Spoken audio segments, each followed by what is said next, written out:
September 3rd, 1944, Belgium.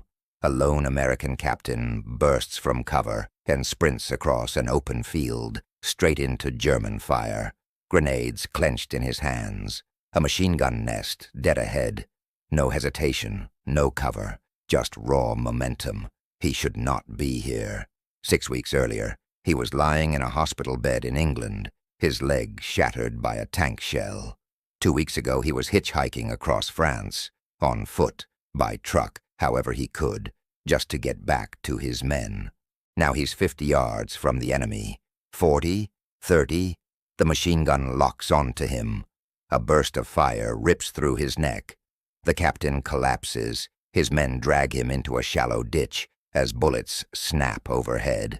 A chaplain appears out of nowhere, drops to his knees, and begins last rites. Everyone believes they are watching a man die. But this is Matt Urban. And Matt Urban has been shot before. Again and again, every time he comes back. The Germans have a word for soldiers like him. They call them ghosts. By the end of World War II, Matt Urban will be wounded 7 times. He will earn 29 medals for valor. By some counts, more than Audie Murphy. Murphy will become famous. Urban will disappear. For 35 years, no one will know his story. The officer who recommended him for the Medal of Honor will be killed in combat. The key witness will be captured by the Germans. The paperwork will vanish, and Matt Urban will go home. He'll settle in Michigan, become a recreation director, coach boxing, live quietly, say nothing, until one day in 1980, when the phone rings. The White House is calling. President Jimmy Carter has a message. You are the greatest soldier in American history. This is his story. Matt Urban was born in Buffalo, New York in 1919, the son of Polish immigrants, raised in a working-class neighborhood near the railroad yards. From the beginning, he was a fighter. At East High School, he played football and ran track. But boxing was where he truly belonged. The discipline, the pain, the rule that when you get knocked down, you stand back up. That lesson would define his life. At Cornell University, Urban became boxing champion in 3 different weight classes. A childhood friend later said, whatever he did it 100%. That was Matt Urban, always all in. When Pearl Harbor was attacked in December 1941, he didn't hesitate. Urban was commissioned as a 2nd lieutenant and assigned to the 60th Infantry Regiment, 9th Infantry Division. His war was about to begin. November 1942, Operation Torch, the Allied invasion of North Africa. Urban's division was entering combat for the first time. But there was a problem. Urban was ordered to stay aboard the ship. His assignment, recreation officer, organize entertainment, keep morale up, while his men were storming the beaches and dying under fire. Urban refused. His colonel threatened him with a court-martial. Urban didn't care. He grabbed a rubber raft, paddled himself to shore, and found his unit pinned down under intense German fire. A platoon leader was wounded. Urban stepped forward and took command. It was his first day of combat, and he disobeyed direct orders because his men needed him. The desert war was merciless. Blistering heat by day, freezing cold at night, sand in everything, food, weapons, eyes, lungs, and facing them was a deadly enemy, led by Erwin Rommel, the Desert Fox, one of the most brilliant commanders of the century. The Americans learned fast. This war would show no mercy. February 1943, Kasserine Pass. The Germans launched a devastating counterattack. American units were smashed. Thousands were killed or captured. It was one of the worst defeats of the war, and Matt Urban was about to face his first true test. American units were collapsing. Some were wiped out entirely. Thousands of men were killed or taken prisoner. It was a disaster. But Matt Urban's unit did not break. During one assault, Urban was leading his platoon toward a fortified German position when the situation suddenly unraveled. The Germans counterattacked with overwhelming force. Men fell all around him. The firing line disintegrated. Smoke, shouting, confusion.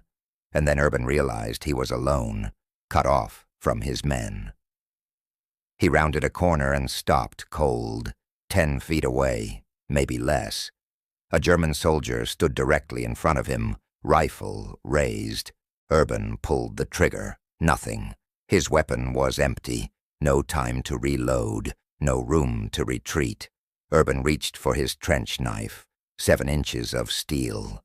The German lunged, trying to bring the rifle up. Urban moved first. 2 fast steps. He seized the rifle barrel with his left hand and drove the knife forward with his right. The blade struck home. The German collapsed. Urban didn't pause. He ripped the fallen soldier SMP-42 from his hands, still warm, and turned just as 3 more Germans rushed around the corner. He squeezed the trigger. 1 fell, then another. The 3rd tried to flee. Urban cut him down. When it was over, he stood alone in the trench, blood on his hands, blood soaking his uniform. 4 enemy soldiers dead in less than half a minute. It earned him his first Silver Star and his first wound. During the fighting, shrapnel from a German grenade tore into his body, his first Purple Heart. Medics tried to pull him out. Urban refused. His men were still fighting. He stayed. Summer, 1943, Sicily. The Germans were dug deep into the mountains, holding the high ground. They could see every American movement below. Someone had to flush them out, and Urban's unit drew the mission. The plan bordered on madness. They would cross the mountains at night. No roads, no lights, no talking. Just infantry and pack mules moving through terrain that was dangerous even in daylight. They stepped off at midnight. The route, if it could be called that, snaked through rocky ravines and knife-edge ledges. One misstep meant a fall into darkness hundreds of feet below. Mules slipped. Men clung to stone to keep from vanishing into the void. Urban stayed at the front, as always. Hour after hour, they climbed. Legs burning, lungs on fire. Absolute silence, broken only by boots scraping against rock. At one point, they passed within 50 yards of a German observation post. No one breathed. The Germans never heard them. At dawn, Urban's men emerged behind enemy lines. The Germans were eating breakfast, weapons stacked, helmets off. They never expected an attack from the mountains. They never got the chance to respond. Urban earned his 2nd Silver Star in the fighting around Troina, one of the bloodiest battles of the Sicily campaign. For 33 brutal days, the 9th Infantry Division fought for that town. Street by street, house by house, every inch contested. By the time Sicily fell, Matt Urban had established himself as one of the most capable officers in the division. He was promoted to captain, but Sicily was only a rehearsal. The real test was coming. June 1944, Normandy. Urban and the 9th Infantry Division came ashore on June 11th at Utah Beach and stepped straight into a nightmare. The hedgerows. The French countryside was carved into thousands of small fields, each boxed in by massive hedges growing atop ancient stone walls. These weren't bushes. They were 6 feet tall, thick, impenetrable, and the Germans had turned every single one into a fortress. American troops would push across one field, only to be shredded by machine gun fire from the next hedgerow. Take that position, and another waited 50 yards beyond it. Then another and another. Every field cost blood. Every hedgerow was a fight to the death. The officers suffered the most. Leading from the front meant dying at the front. This is where Matt Urban became a legend. Near the village of Revigny, France, Urban's company was advancing when German armor appeared. 2 Panzer tanks rolled into view, their guns methodically tearing the battlefield apart. Trees vanished, earth exploded, American soldiers were being killed where they lay. The company was pinned down, helpless. A bazooka team crawled forward. The gunner lined up his shot. He never fired. A German bullet struck him first. He dropped instantly. The bazooka slid from his hands into the dirt. Urban didn't pause. He ran, straight through machine gun fire. He seized the bazooka from the dead man, grabbed an ammo carrier and shouted, "Follow me." Then he dropped low and began crawling through the hedgerows as bullets cracked overhead and tank guns thundered. Men screamed. The ground shook. Urban kept moving. He crawled close enough to see the rivets in the armor, close enough to smell diesel exhaust. Then he stood up, completely exposed. The tank commander saw him and tried to swing the turret. Too late. Urban fired. The rocket slammed into the tank just below the turret ring, the weakest point. The explosion tore the vehicle apart. Fire and smoke burst from every hatch. The crew never escaped. Urban was already reloading. The second tank tried to reverse, tried to run. Urban stepped forward, aimed, and fired again. Direct hit. The second Panzer exploded. His men stared in disbelief. Their captain stood alone in the open, under enemy fire, having destroyed 2 German tanks by himself. The Americans surged forward behind him. But the day wasn't finished. Later that same afternoon, near the village of Orléans, a 3rd German tank spotted Urban. Its 37mm gun swung toward him. Urban raised his weapon, but this time he was too slow. The shell struck his left leg. The impact was catastrophic, like being hit by a speeding vehicle. Bone shattered. Blood poured out.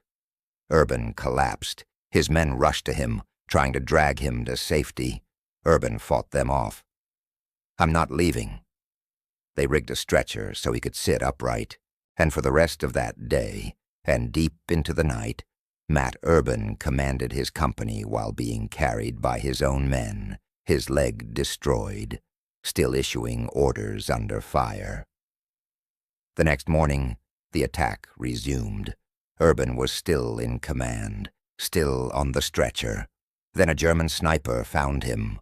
The bullet tore through his right forearm, 2 devastating wounds in 2 days. Only then, only when he physically could no longer hold a weapon, did they finally evacuate him. He was shipped to a hospital in England.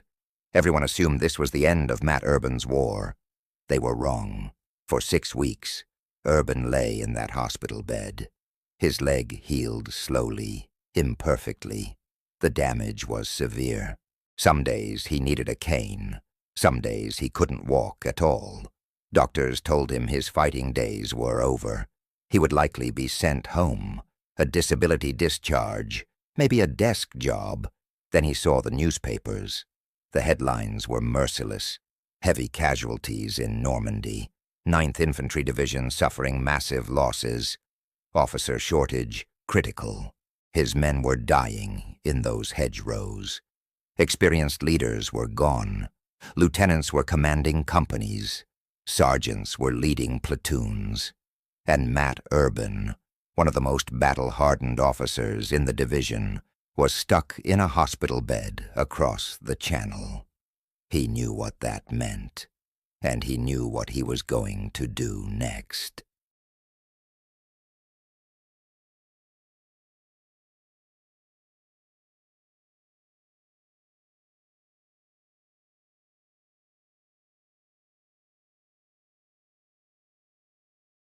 Calm, certain.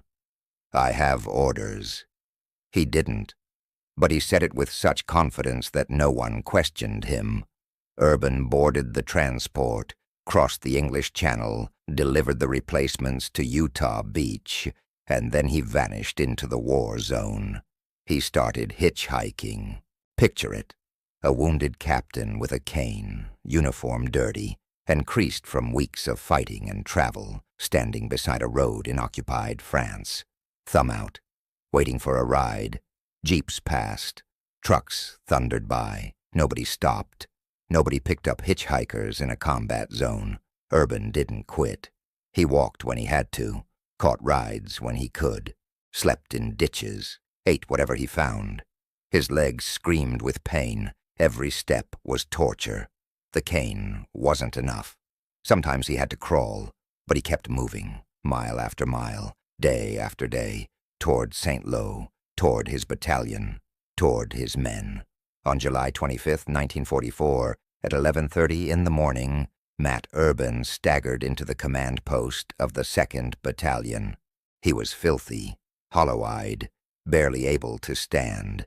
His commanding officer looked up and froze. "Urban, what the hell are you doing here?" Urban straightened, threw his cane aside. "I came back, sir," he said. "Where do you need me?" He had arrived on the first day of Operation Cobra, the Allied breakout from Normandy. That morning had begun with the largest aerial bombardment of the war. Thousands of American bombers, B-17s, B-24s, fighter bombers, hammered the German lines. The ground shook for miles. The sky turned black with smoke. And then the infantry advanced. Urban moved forward to find his company. What he found was chaos. His men were pinned down in an open field, taking fire from multiple directions. German machine guns had the area locked in. Every time a soldier lifted his head, bullets snapped past. 2 American Sherman tanks, assigned to support the attack, had already been destroyed. Their wrecks burned in the field, thick black smoke pouring into the sky. But one tank remained, a Sherman M4, maybe 70 yards away. The tank itself was intact, but the crew was gone. The commander and gunner were dead. Only the driver remained. Urban could see the hatch moving slightly. The kid was alive, but frozen, paralyzed by fear. The tank wasn't moving. If someone could reach that tank, the German line could be broken. But the ground between Urban and the Sherman was completely exposed. No cover, no concealment, and German machine guns had it zeroed in. 3 men had already tried to cross that field. 3 men now lay dead. Urban took it all in. He was still wounded. His leg had barely healed. He'd walked with a cane for 6 weeks. He looked at his men, pinned down, bleeding, waiting for death to find them. Then he made his choice. He threw away his cane, and he ran. The first German machine gun opened fire instantly. Bullets tore into the dirt around his boots. Urban kept going. 30 yards. His wounded leg screamed with every step. He ignored it. 20 yards. A second machine gun joined in. Tracers slashed past his head.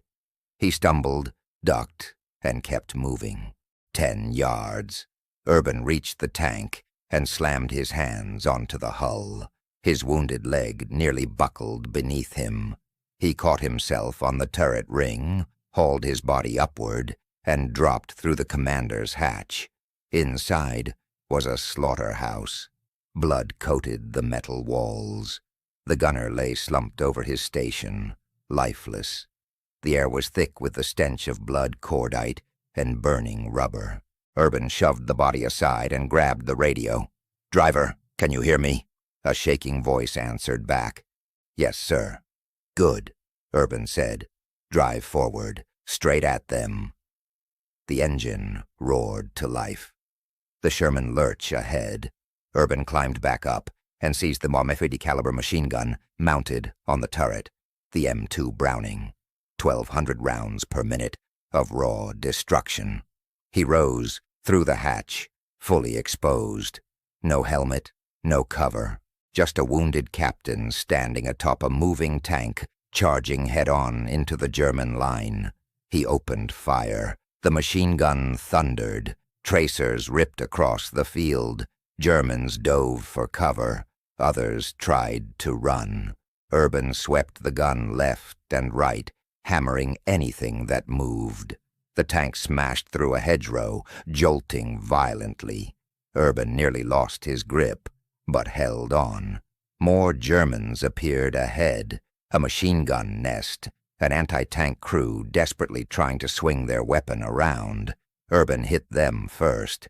The WWII caliber rounds tore through the position. Bodies were thrown backward.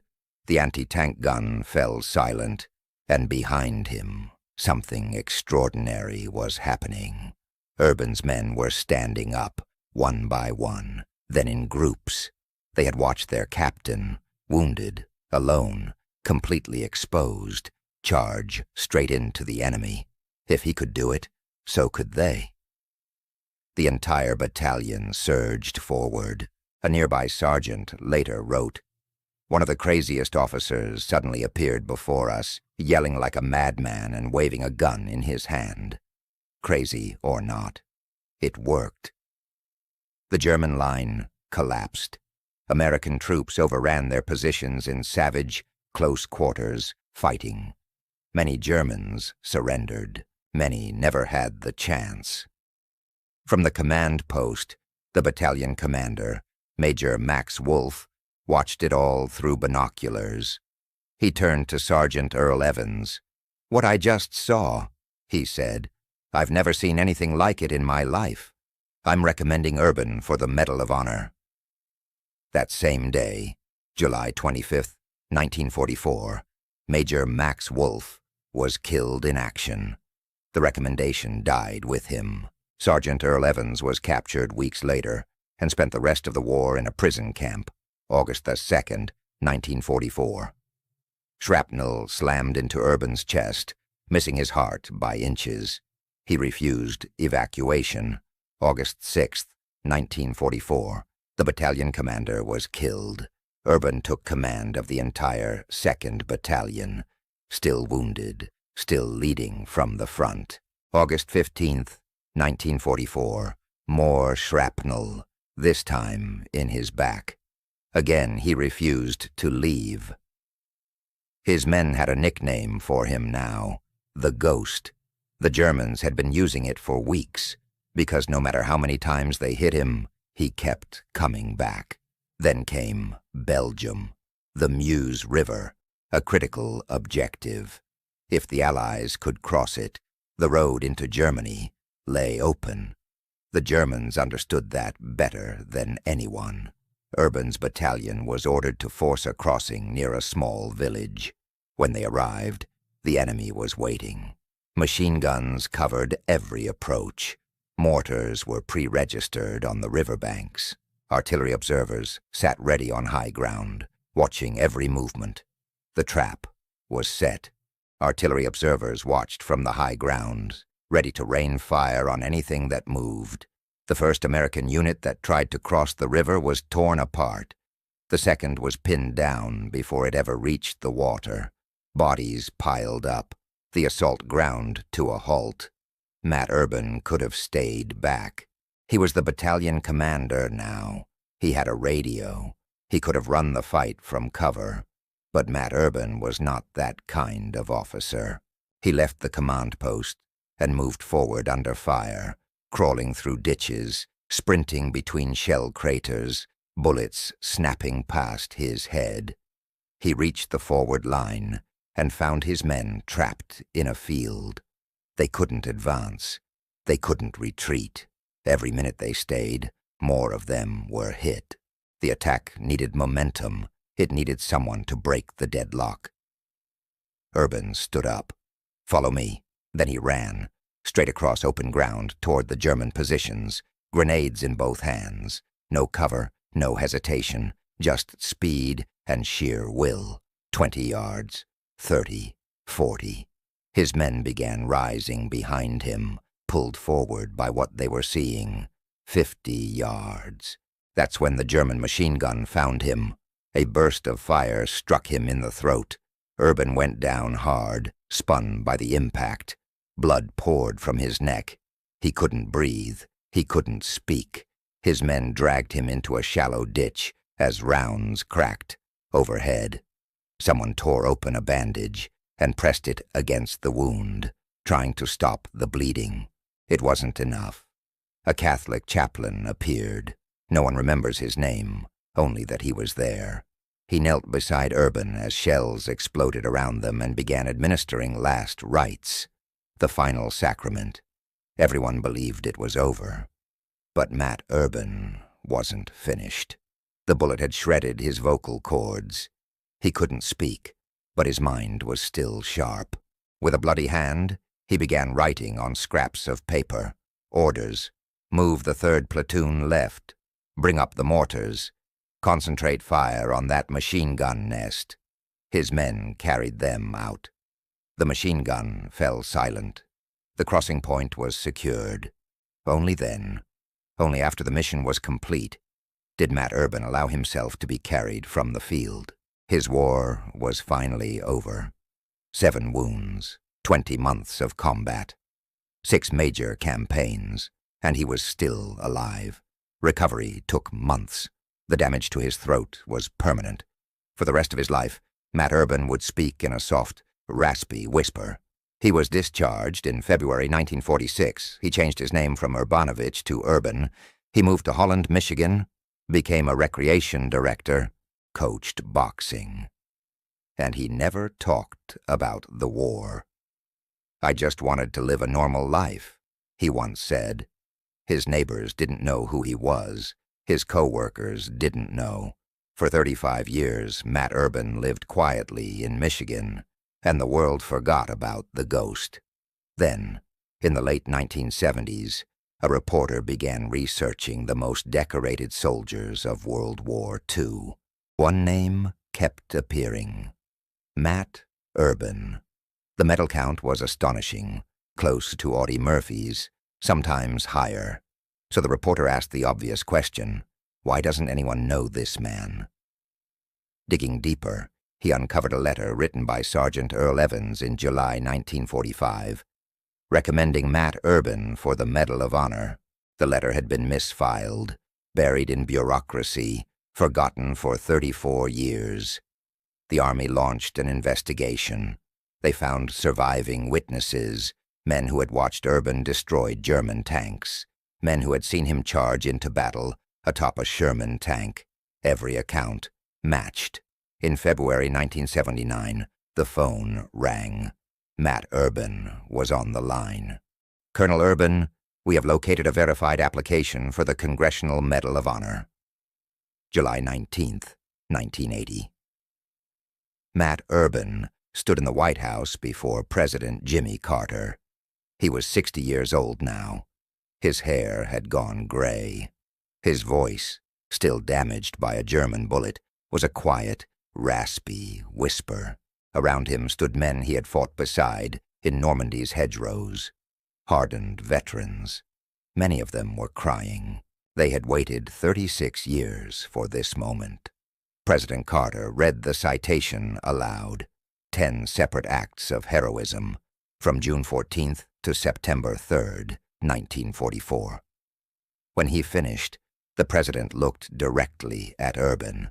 Matt Urban showed that moments of terrible devastation can bring out extraordinary courage.